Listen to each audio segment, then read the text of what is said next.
Alright, come join Kyle, John and David as they go through what's on the playlist, find out what's everyone's favourite at Chicken Soup for the Soul Entertainment. We have a few segments, to be honest, in and out points, no celebs and the gossip, back in time where we're talking about the big M's coming attractions, what the queue, quick checks, who'll be laughing, you abundantly. Welcome to Dual Redundancy. Yes, welcome to Dual Redundancy, the only podcast we can hear all latest in television and entertainment news with too many hosts with exactly the same opinions. I'm one of those hosts, David Allen, and another one is John Berwick, and a third one is Kyle Bridger. I would say that I am the Elrond to John's Durin, and this bromance finishes in a thruple with our beautiful lady Galadriel, David. Thank you. All that didn't make any sense to me. I don't know what you're talking about. I'm assuming it's Lord of the Rings of Power, because I don't know what we're talking about. You guys watched that. You did the full season 1 of the Amazon Lord of the Rings series. I did, along with you guys as well, the Midnight Club. We watched the premiere. We're going to talk about that tonight. A lot to get through tonight. So let's jump right into it. John, what is this first segment? In and Out Points.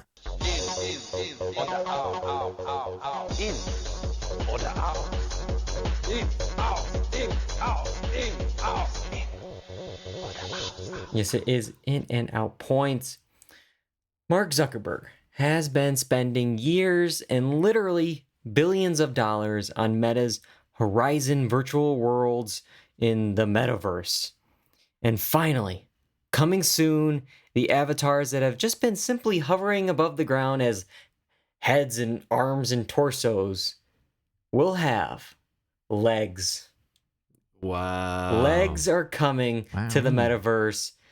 Legs are, quote, probably the most requested feature on our roadmap. But seriously, legs are hard, which is why other virtual reality systems don't have them either. That's a quote from Mark Zuckerberg. Can I hop in here real quick? Uh-oh. There are several platforms which already have legs. In fact, you can buy trackers specifically to put on your feet and knees and hips and arms to fully track your body. So this technology has been around for several years, like No.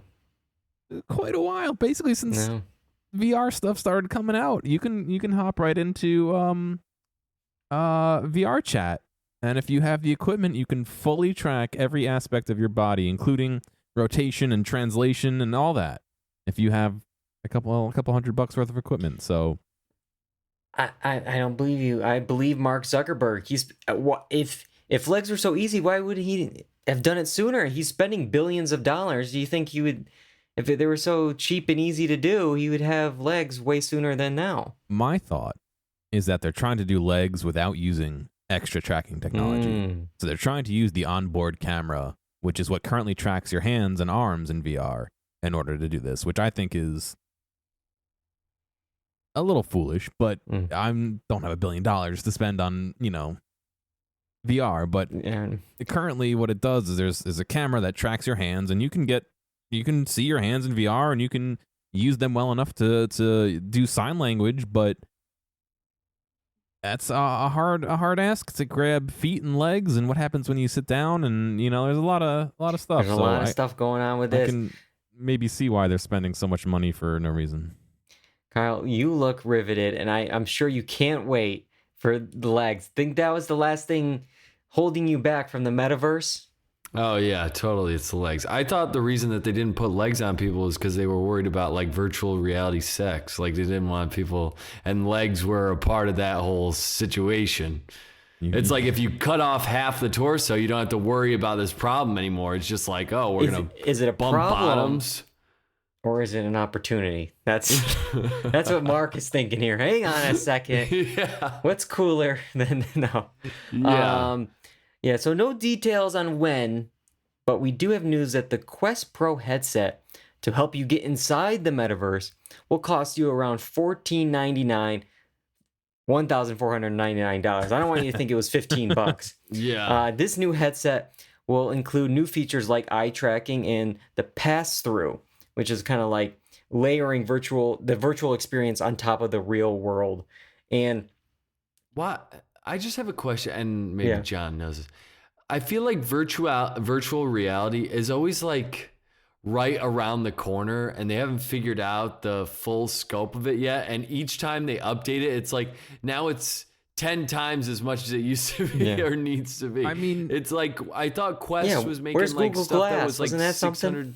Well, It was like $600. Google Glass and is now kind it's of 15. a separate thing, but Mm. yeah, I mean, we're still trying to find the intersection between the hardware being powerful enough to do what we want and it being cheap enough for consumers to just purchase it like you would a game console or whatever. I mean, right now, yeah, you're looking at what, $1,500 to get into this environment. That's a little steep, but considering what that does versus what other things do, I mean, the Quest headset, which we're talking about, is literally just a headset. The VR system I have a headset which is tethered to the computer that needs a computer to run. The Quest doesn't. I have two controllers, which the Quest has optional controllers depending on what you're doing.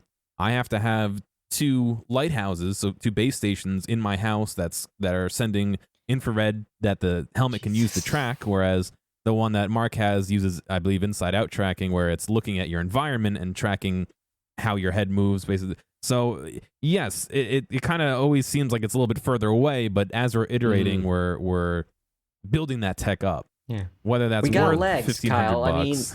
it's finally we got legs. Now that there's no end in sight, we have legs. Maybe. Because we don't really know, because the video used to announce this new advancement was faked. As reported in Forbes, the footage of Mark jumping was actually pre-rendered for the show. It was confirmed via Meta. They had a statement, and it was to enable the preview of what's to come. The segment featured animations created for motion capture. So what we saw in the video announcing that there was legs was not actually in the system. It was a different version yet. It's just like, I'm gonna be honest. I see the footage and it's cool. Yeah, virtual reality, metaverse. That sounds neat. But like, what are we doing? Why are we spending billions and billions and billions of dollars on recreating The Sims? Like, like these graphics. Back in August, I saw that Mark shared this post of his avatar, and it was widely mocked. And then he responded with a more realistic version a few days later and said, quote, "I know the photo I posted earlier this week was pretty basic. It was taken very quickly to celebrate a launch. The graphics in Horizon are capable of much more." But it's like, to me, this whole thing feels like a scam.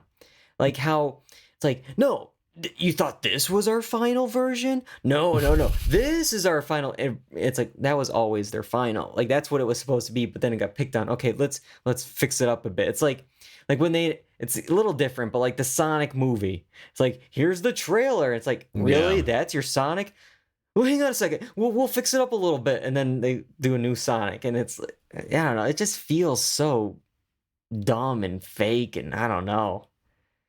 Well, I mean, he's trying to sell a product that, people don't necessarily want. Like, I don't know who wants this kind of stuff. I don't know. I mean, I know virtual reality is huge, but is anybody being like, I can't wait for a guy that houses information like crazy to now have virtual reality of my tracking? It's like, Literally, what be able to track my movements, my surroundings. Yeah. It's like, alrighty, you got enough, Mark. You got enough. Yeah. And it's just like, I just feel like this is one of those side gigs that a billionaire has just to waste their time and money with. With Jeff Bezos, it's like, how high into What's good? space can Yeah, I go? exactly. There's this great meme that I saw, and it's of course from like the Social Network, and they have like the scene where they're in like the conference room with the lawyers there, and Mark says, "You have part of my attention. You have the minimum amount. The rest of my attention is back at the offices of Facebook, where my colleagues and I are doing things that no one in this room, including and especially your clients, are intellectually or creatively capable of doing." Cut to It's like, come on, like The Sims. Here we go. Yeah. You know, it's just come on. But That's funny. yeah, where do you get this from? But From the I- from the Wii, from those little me characters we had. Yeah. I feel like this this idea that everything was motion capture was like a Silicon Valley storyline too. Yeah. And it was definitely a Halt and Catch Fire storyline where they have to like fake a demo. I mean, it feels like everything in this digital media from the start is kind of Fake what it it's till you based make it. on. I will say Yeah. that is what a lot of companies do, where they have like, not working prototypes that they show what they envision. So I can't say that he's, the only person doing this. Whether or not that's the right business practice or not is a separate question. I don't think it is, but he's not alone in showing what results they expect rather than what results they currently have. Yeah. Well, wild stuff. Wild stuff, the metaverse. And we're going from the metaverse to deep fakes.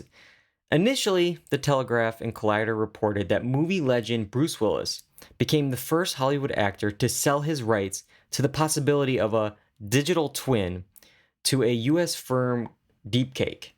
Now, this would mean that with the use of deep fake technology, Willis pretty much offered his likeness to be used on screen for future projects.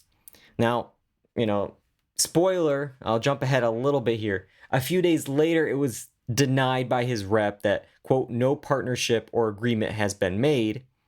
He did, at one point in August of 2021, use or authorize his likeness to be used for a commercial for a Russian telecom company that was from Deepcake. But it brings up a really interesting idea here that this is possibly possible. Like, what do you think about this, John? That, an actor can, They're kind sell of my already likeness. doing this. I mean, if you look back at Star Wars, they sort of did it for Princess Leia.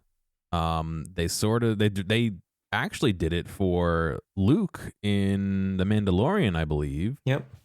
They also did it for one of the generals in one of the new Star Wars movies. So people are doing it. It's not, I mean, those cases are people who are either dead or as part of a de-aging process, because Mark Hamill's not dead. But it's happening. Whether or not it's, is it more cost effective to have somebody act it out and then rent the likeness of a big major celebrity? Maybe, but I mean, my thought goes back to, what was it, the Scorpion King with The Rock, where he just looks like a terrible claymation. Like, I know that's not deep fake, but like, it can go wrong. Like, you know what I mean? So I don't know. Definitely. Especially like whatever we see now, you look back on it, like, whatever 5 years ago, it's like, oh, what was that? But at the time, we're like, oh, wow, this is so good. It's just, it's interesting because, you mentioned the Star Wars stuff, and it's like, we've seen versions of this where like the estates are called, and it's like, will you let us do this with this actor that, has passed? And it's like, okay, sure, for this movie, you can do it. But this could be like a game changer where it's like, you could put Bruce Willis in your movie now, 10 years from now, 20 years from now, as a supporting character, a lead character, an extra, like, there you go. I just think of the rash of like overdone movies that we get again and again and again, but it's like in like 30 years or even 20 years, is anybody going to know who Bruce Willis is? But then it's going to be like iterations where we have like the Bruce Willis years where they bring him back, and then like the next one, their years, and then the years after, and then we'll reboot Bruce Willis back into the universe. You know what I mean? It's crazy. They'll know who he is because they rebooted the first Die Hard 4 times. Exactly. Yeah. But I mean, this pairs hand in hand with the conversation we had a couple months ago with the voice and the deep faking of people's voices. I mean, if you're gonna deep fake a likeness, why would you not deep fake the voice unless you want to have the actor come read the lines? But at that point, might as well have him act, like, So I don't know. Yeah. I can kind of see where this is all going. It would be nice to use it as an enhancement to film, not as a replacement for actors, but knowing how technology goes and how humans are, I don't know if I can say that will only stay in the enhancement realm rather than You know, Because you want just- you want like 90% real, 10%, maybe Just some fix the fixes stuff here and there. But Hollywood is going to do the opposite. They're going to do 90% fake and then 10% real. Like, Yeah. but I just wonder with crazy like contract things. Like if you're in a big movie series like say Star Wars or something, and you sell like your image or likeness, God forbid it would never happen, but in perpetuity forever, that could literally mean your likeness, right? Like they could keep redistributing your visage to everyone, you know? And like, what could they do it with? Like, like with the contract, like, what type of film? Yeah. That you're going to be in? Maybe you're going to all of a sudden be in a commercial for a product, that you have never wanted to be associated with, and now you're the spokesperson for it. Like, it's going to be very complicated to iron out any contracts if this ever That's does. what I initially become thought socially of when acceptable. I saw this headline was that like you got to be careful what you wish for. You sell your image, and I mean, you could be the face sporting, of something you don't want to be the face of. Yeah, I was gonna say, or sporting dual redundancy merchandise. You never know. How dare you? How dare you? Well, all right. I mean, maybe Netflix will be using this because they're cranking out movies left and right, and they got a lot to put on their platform, especially with this new ad tier. And we've been really talking about it for a while, but we finally got details of what this ad tier option is going to look like. It's basic with ads. It's going to cost $6.99 a month, and it will launch November 3rd. Coincidentally, that is a month before Disney's December 8th ad tier launch, and that is going to cost $1 more than Netflix. So Netflix came in $1 under a month earlier to sneak in against Disney here. And these ads, you can expect about 4 to 5 minutes of ads per hour for both series and feature films. And there's going to be no political ads, no ads for like guns, smoking, and for products that Netflix, deems as, maybe they don't agree with kind of thing. But yeah, so I got some more details, but just initial thoughts of the ad tier plan, basic with ads. Kyle. I just think it's so funny that these media companies have gotten exactly what they've wanted. It's taken a while, but this is clearly what they wanted. You have to pay for the service and then get ads on top of that. And they know people are going to go for it if they're in a pinch for cash or whatever, that people are going to be willing to look at ads to watch it. And it's exactly what, they probably hope for. And now they're on a platform that you have to pay to use the internet service. They're just literally putting up whatever on their platform. Then they don't have to come out and supply you with it. The supply is coming from somewhere else with the internet rather than the actual cable itself. It's crazy. Yeah. And looking at the prices compared to other services with ads, because a lot of companies, a lot of streaming services are doing this now, introducing an ad tier option. It looks like it's about on the lower end of things. I mean, right now, Peacock and Paramount Plus are $5 with ads, but I mean, they're not compared to Hulu, HBO Max, and Disney, which are much higher. Disney Plus, like I said, $8.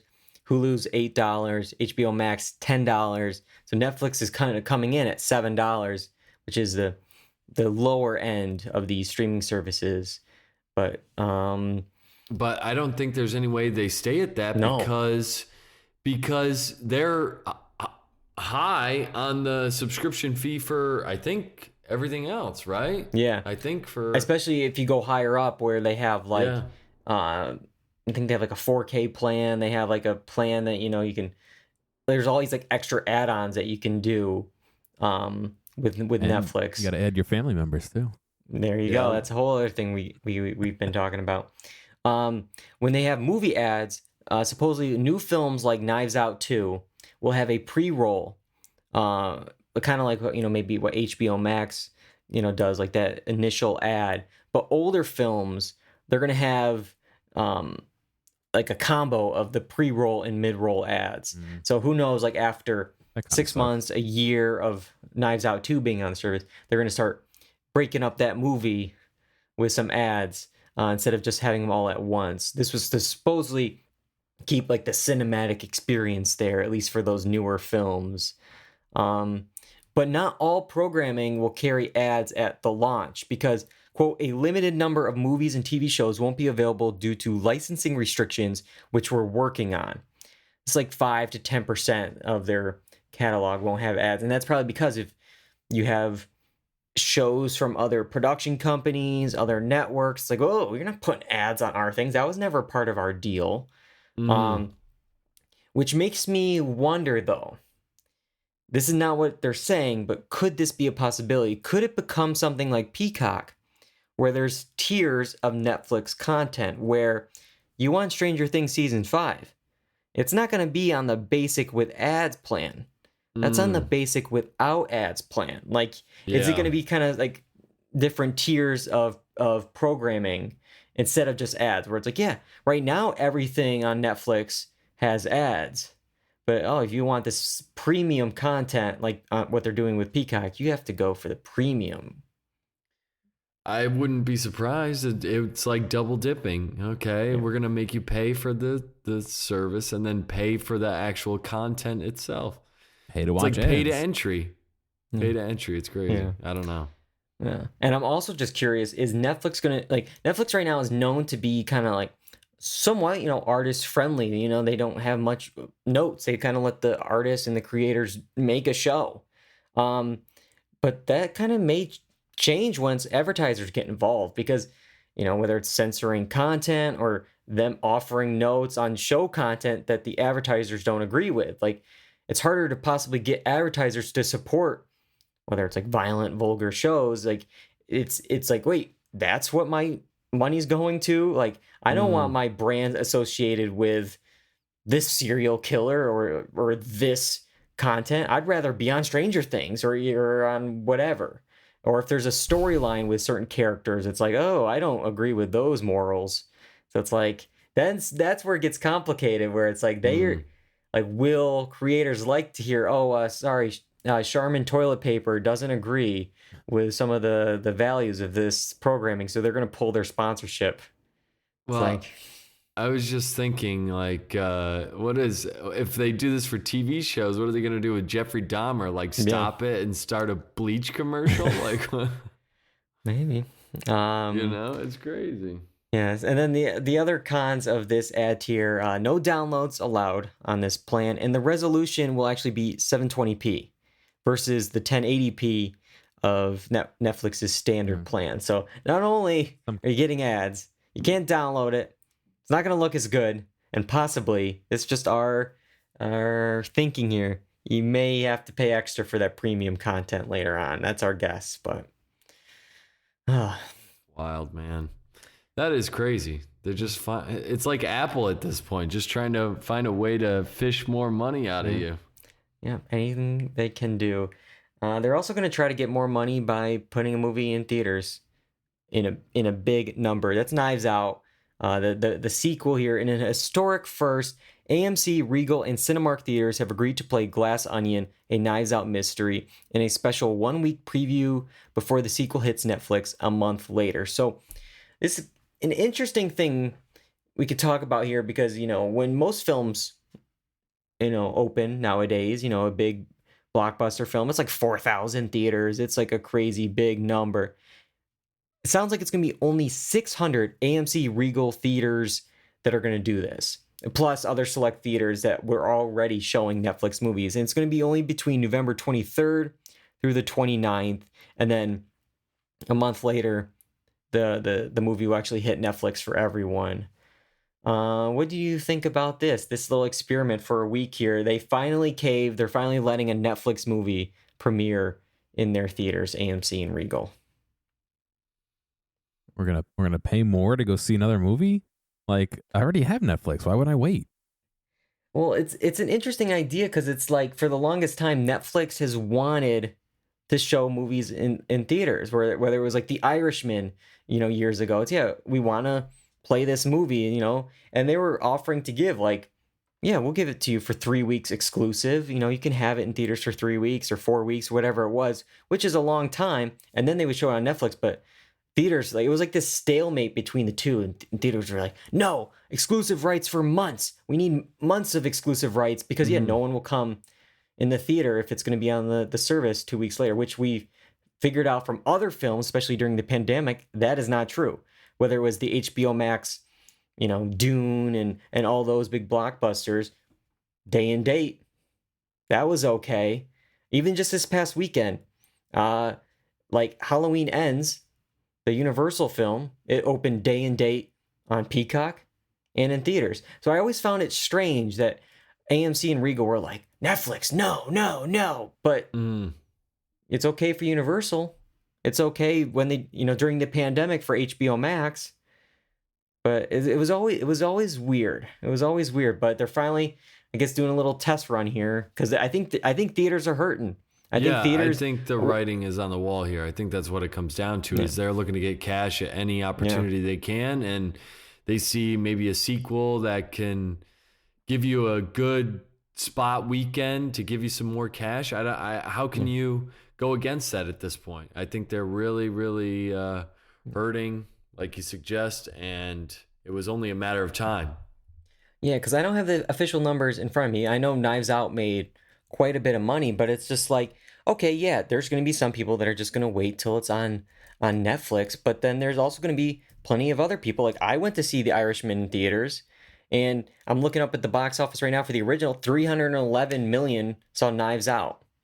So it's like, well, okay, maybe it does 100 million. I mean, that's on the low end. That's still 100 million that you didn't have. Like, yeah, that's pretty good. I'll take that, Yeah.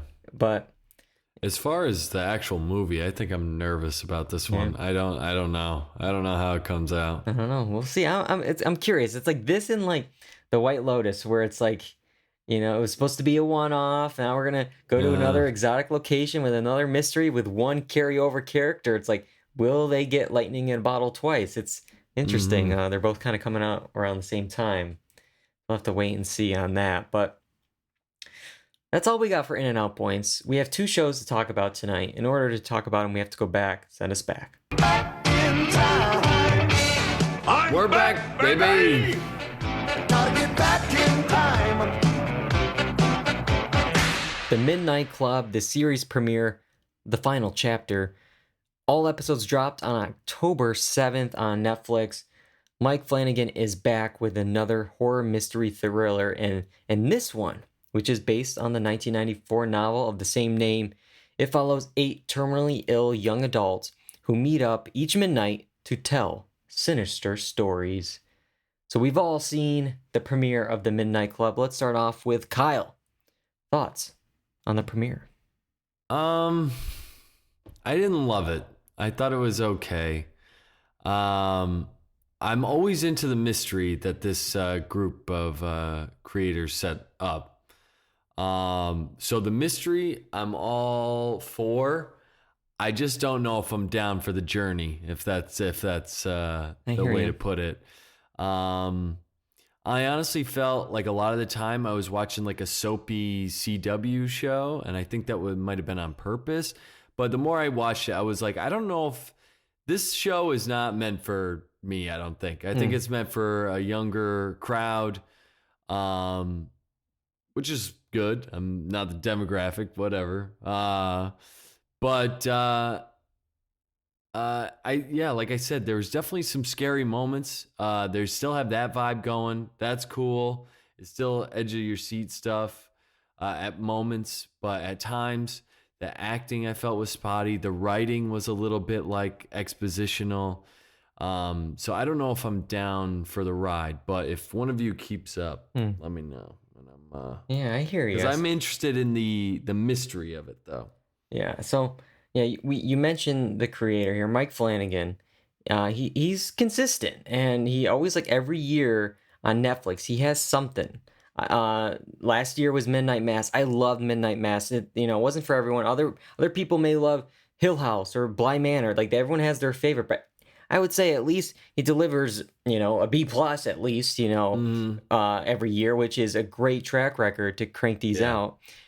I will say I agree with Kyle. I'm slightly worried with this kind of young cast, and possibly I haven't seen past the premiere episode, like this anthology structure, because it sounds like each episode there's that main arc with our main cast, but then each episode is going to maybe have like a new story, or at least a continuation of the story that they're telling at the Midnight Club. And it's like I don't want some kind of like, are you afraid of the dark kind of like, this week our story is, it's like I don't know, like I have faith in Mike Flanagan to connect the dots and make every story mean something and matter, but like the vehicle to get there with like the young teen cast, I don't know if I'm ready for that ride, as you were kind of saying. I want the mystery, but I don't know if I like how it's being delivered. But John, what did you think of the premiere? Wasn't into it. I mean, they said it well in the middle of the thing where it was like, jump scares aren't scary. It's frightening. And I know we'll get into it, but like, what did this offer besides jump scares? I'm not even talking about that one scene. Like throughout the whole thing, like it wasn't good. That I kind of agree. I find some of the actors actually kind of annoying. Not all of them, but there's one or two that I'm like, all right, this person needs to get off the screen. And yeah, it just seems very soapy. I don't know. It didn't do anything for me. I like the more psychological kind of stuff than like, there was somebody's face popped up on the screen. Like that feels old and tired and not fun. That doesn't do anything for me. That makes me want to turn it off. Yeah, there's points where like it's a hard line that they were walking where they're kind of like channeling Scream a little bit, where it's like they're talking about the rules and tropes of horror, and it's like like they like at one point they're like, no stories about dying girls, that's a bit masturbatory, given the circumstances, and then they do this jump scare dissection of like, well, that's startling versus being scared. The jump scare will only do that. So like they're kind of dissecting horror tropes. And actually in this episode, they did this sequence that at first, like you're watching it, it's like, okay, maybe they got you the first jump scare, but then it's like, all right, that's enough, because they did so many in a row. And then it's like, then at a certain point, it's like, okay, now it's funny because there's just so many in a row. And then it's like, okay, then it became annoying. Like it's like that thing where it's like, okay, on the third one it was funny, the fifth one it was annoying, the seventh one was funny, the ninth one was but with all those being tallied up, it actually broke a Guinness World Record for most scripted jump scares in a single TV episode, with 21 in this one episode. 21 in a row there. Record nobody asked to break, but we did it anyway. Yeah. Kyle, what did you think of all the jump scares of it all?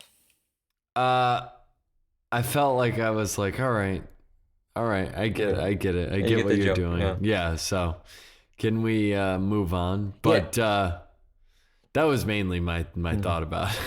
Yeah, I'm because hoping... because I am a scaredy cat at heart, so I'm like, all right, I know it's coming, but I don't want to have this anxiety hanging over me right now.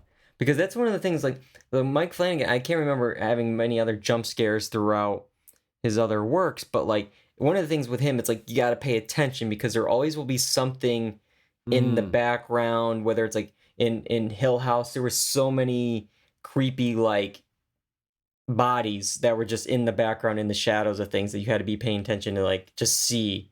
And even in this one, I noticed like, one thing I really liked, when somebody was walking down a hallway with a candle, and they were going to the basement, and like you saw on like the wall, the shadow, to me at least, didn't match up with her. It looked like a creepy, like, moving silhouette of like a monster or something.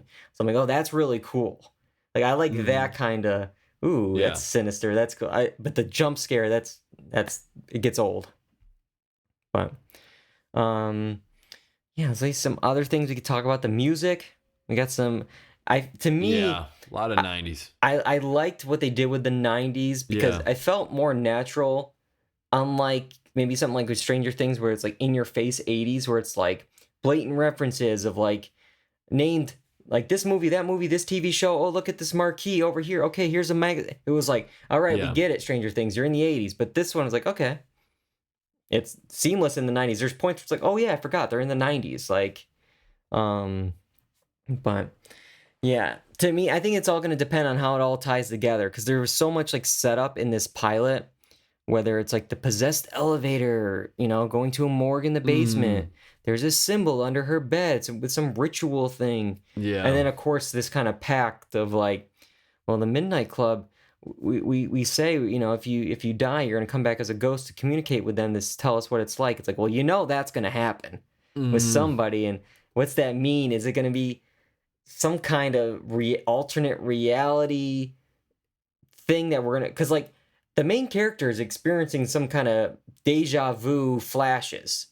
Like she's seeing these things again, where it's like the kid on the bench over the water, the house, just the Midnight Club being knocked out at the table. Like that's all these things are going to happen. And I don't know if it's going to happen to her when she comes back in. I don't know, but that's what, like, I want to get to that point. Well, But yeah, it's going to be a while, I think, till we get there.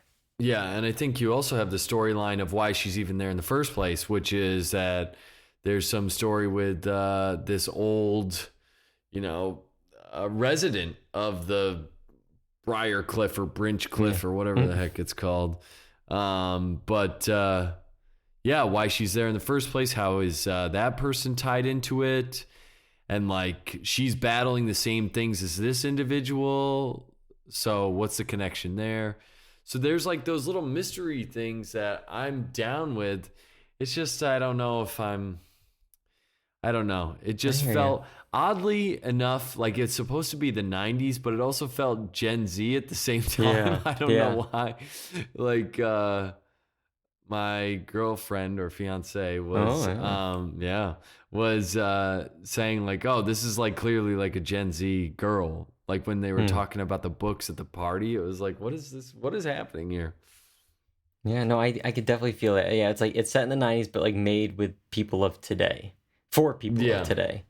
Yeah, so it sounds like you guys are mixed on it. I might be a little bit higher than you guys, but I mean, I'm still kind of like not all in on this one compared to the last three that we've gotten from Mike Flanagan.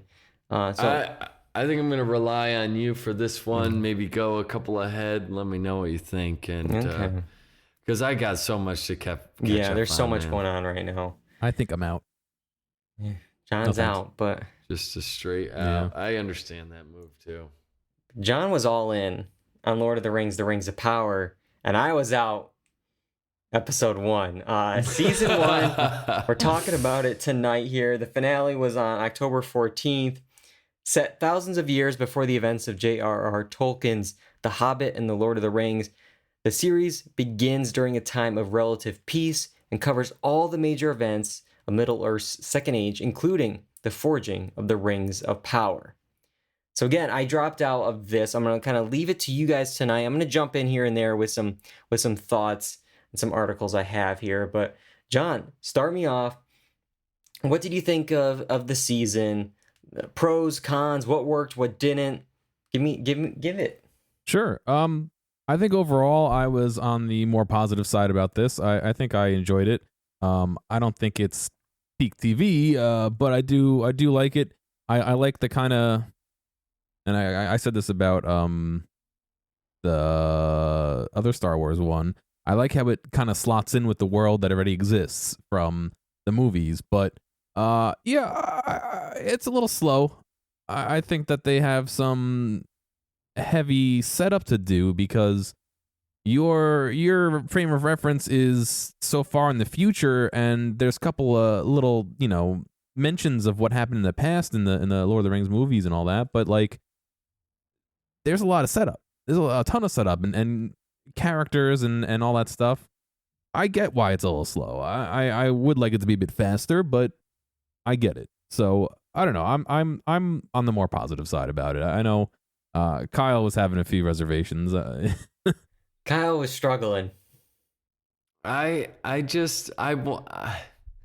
don't hate it, but I just want to like it much more than I do. I don't. Because you're a big movie fan. Yeah, I do like the movies a lot. And granted, I am not into like the lore or any of that. But as I was watching the show, and it got to about the 6th episode, where I'm just seeing like very little action happening and just people going on about it. And I'm like, oh, this isn't meant for me. This is meant for like the diehards. I get it. I guess I'm not the audience, but I needed something more, man. I needed some more action before the end. And John's right. We are so far, like, we're so far in the past. We need some that House of the Dragon time jumps. Yeah, I'm struggling to like make the connection to what we have now.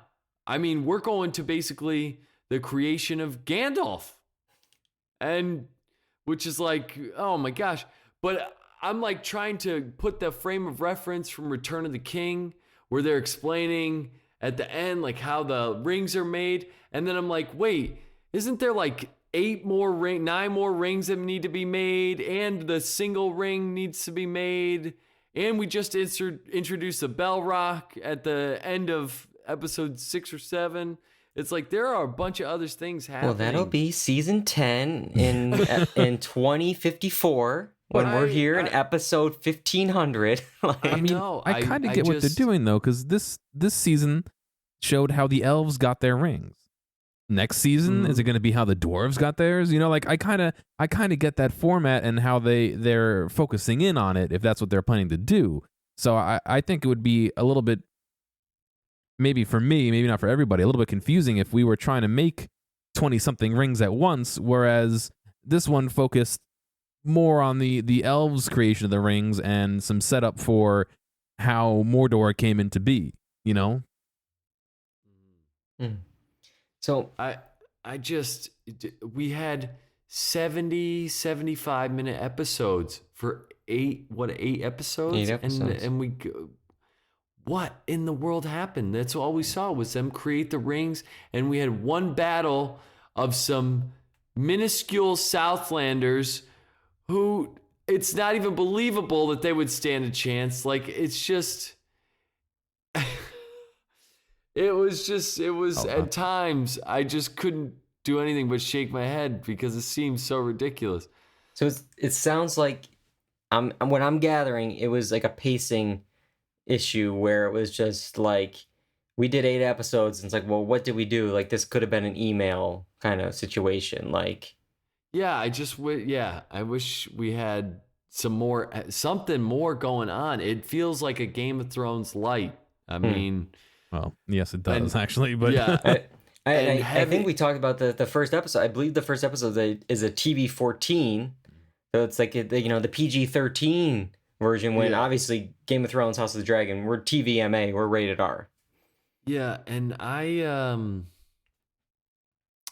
mean, I'm gonna sound so negative, but I know what they're doing for the fantasy to get the effect and everything, but there were times where there would be like a tiny battle and the music stingers with like the going into he has a stake at the person's neck, but then no, the stake gets driven back towards his eye, but then no, he brings it back, and it's just like, where does it end? Like, what is happening? What is this?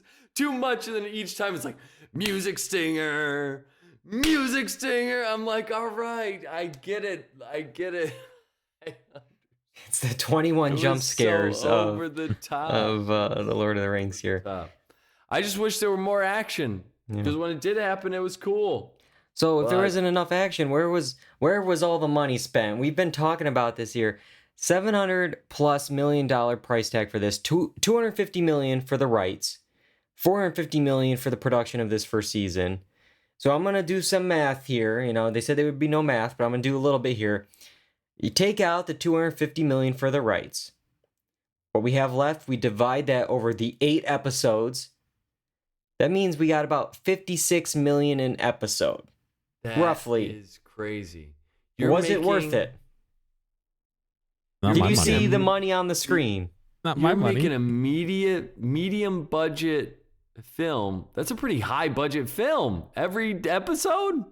56 million. That's like the most expensive. We've talked about Game of Thrones, House of Dragon. I think it's like 20 million. Dude. I will say everything looks very nice. There was a couple things that Warg didn't look good, but everything else to me has looked fantastic. And the dust is moving correctly. It's all tracked in real time, and again, and I go back to and you can go back to the first episode where I said everything felt small because we would see like the CGI outcropping, and then we'd go in and looks like it's like an apple box, a bunch of apple boxes we stood up and put some like leaves around it. You know what I mean? It's just like, it seems small. Like I need something bigger in scope. You've got this whole budget. What the hell? That's what it felt like when I only watched the first episode, but like that first episode when they were on the boat there. And like it was just like it just felt enclosed. They were on this open ocean, and it felt like, oh, we're in like a studio that's like a circular, like it's they're on the Universal lot. They're in the pond in front of the green screen. That's what they are, man. I didn't fully see, like I could see it looked nice, but it didn't look $56 million an episode nice. And we could talk a little bit about season 2. You guys will maybe can theorize what's going on for season 2. I have an article here that it's on track for possibly 2024, and it looks like, I'm gonna guess this is what happened in the finale. A big villain is coming here. Again, I don't know even how to pronounce this, but Selron can now be Selron. Like Tony Soprano or Walter White, he's evil, but complexly evil.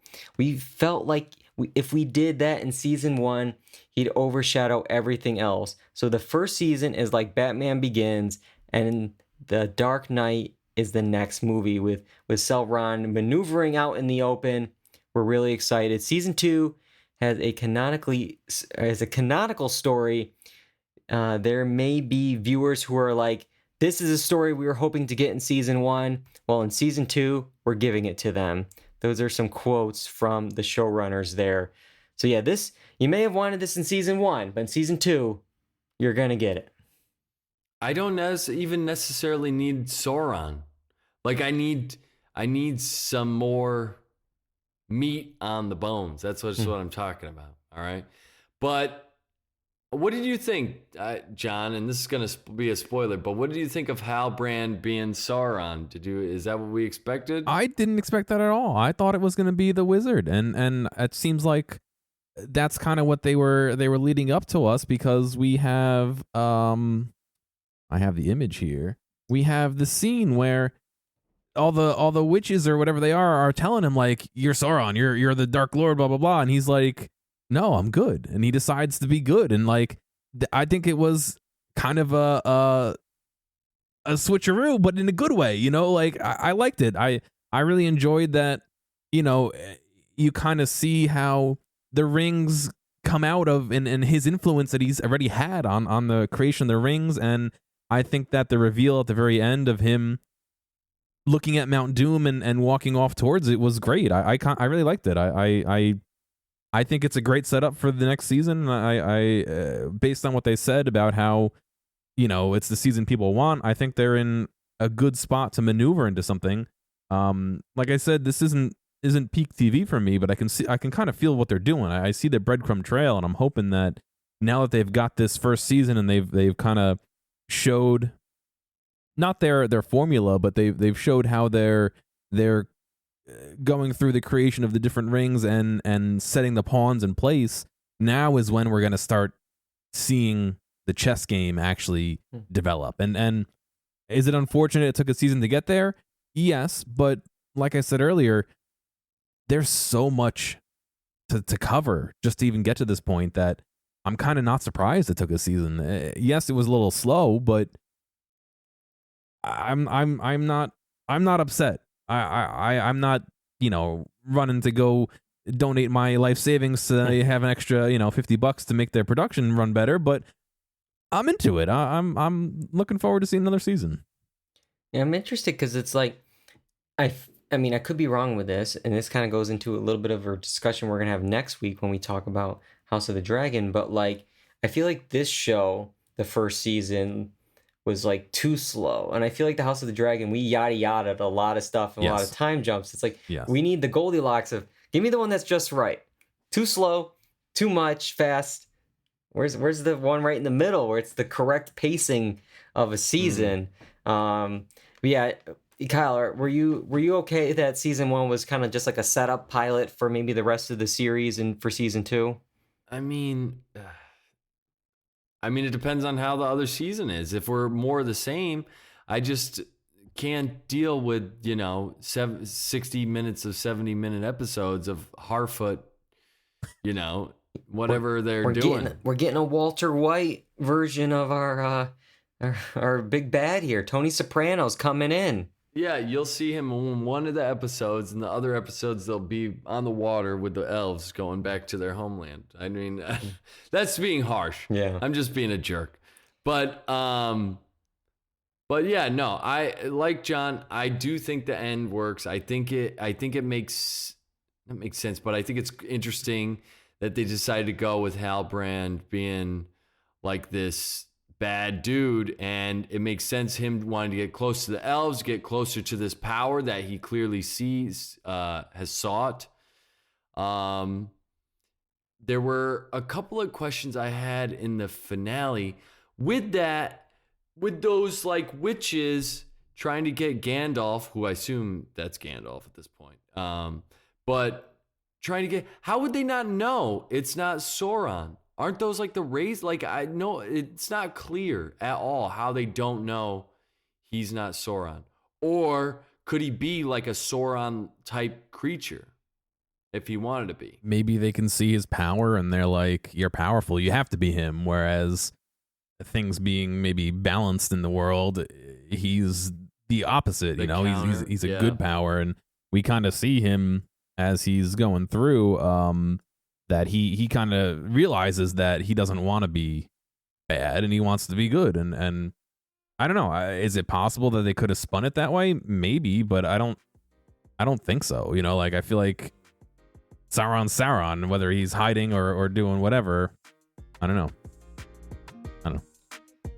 Right. Well, it sounds like John's definitely in for season 2. Kyle, are you gonna venture into season 2? Because I know season 1 was hard to get through for you, but did the finale make up for it? I will, because I do enjoy it, but there's a lot of things that I don't like, man. But I'll try it. I'll be on the way. I'll look for my Sauron Walter White edition. Yeah, watch out for that pizza on the roof of the Hobbit house there. But yeah, we'll wait and see when we next talk about it on the podcast. Because right now in that article, it's on track for 2024. But we know how these things go. They say 2024, it's 2025, and it's like then the fall of 2025. And I don't know if a show like this can have 8 episodes every 3 years or something like that. Like the momentum needs to be there. When I'm sure they're going to be cranking out House of the Dragon every year or close to that. But all right, now next week we're going from one fantasy finale to another. We're going to be talking about House of the Dragon. We got a lot to say about the 10 episodes of that HBO series, so we're going to break that all down next week on the podcast. Make sure you're following us on YouTube, Apple Podcasts, Spotify, the blog, doreduncy.com. We're live Monday nights on Twitch, twitch.tv/doreduncy, 8 p.m. Eastern on Twitch. And then, of course, follow us on Twitter and on Instagram at doreduncy so you know exactly what we're talking about and when we're talking about it. I got to thank both of you guys for joining me tonight. John, directing the show, getting it up on Apple Podcasts and YouTube. For Kyle, going through all those episodes. I know over the weekend it was tough. I was getting those texts and I was like, oh boy, will he survive? Will he make it? But here you are. You made it. You're on the other side of it. Thank you both. Yep. But all right. Until next time, I'm David Allen. I'm John Berwick. And I'm Kyle Bridger. And that's all we got for Do or Duncy. Goodbye, everybody.